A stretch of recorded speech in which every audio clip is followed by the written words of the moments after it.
Cake പിടിച്ച ഒരു ദിവസം പെട്ടെന്ന് ചെയ്തെടുക്കേണ്ടി വന്ന 1 കിലോഗ്രാമിലുള്ള ബ്ലാക്ക് ഫോറസ്റ്റ് കേക്കാണിത്.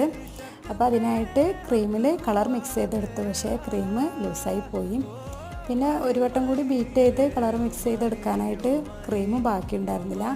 അപ്പോൾ സ്പൂൺ വെച്ച് പതുക്കെ ഇങ്ങനെ ചെയ്തെടുത്തിട്ടുണ്ട്. അപ്പോൾ വലിയ പ്രശ്നമൊന്നും ഉണ്ടായിരുന്നില്ല കേട്ടോ. പക്ഷേ റോസറ്റോ ഡിസൈനാണ് കൊടുക്കാൻ വിചാരിച്ചിരുന്നത്. അത് കൊടുക്കാനായിട്ട് കഴിഞ്ഞില്ല, കാരണം ഫ്രിഡ്ജിൽ വെക്കുമ്പോൾ അത് സെറ്റായിട്ട് വരുന്നില്ല, സമയം വളരെ കുറവായിരുന്നു. അപ്പോൾ പിന്നെ ഇതുപോലെ വലിയ പേഴ്സ് ഇട്ട് കൊടുത്തു, വൈറ്റ് കളറിലുള്ള. പിന്നെ ചെറിയ ഷുഗർ പേഴ്സും കൂടി ഇട്ട് കൊടുത്തിട്ട് പിന്നെ 2-3 ബട്ടർഫ്ലൈ ഫൗണ്ടനിൽ കട്ട് ചെയ്തെടുത്തിട്ട് അങ്ങനെ നമ്മൾ കേക്ക് ചെയ്തെടുത്തതാണ്.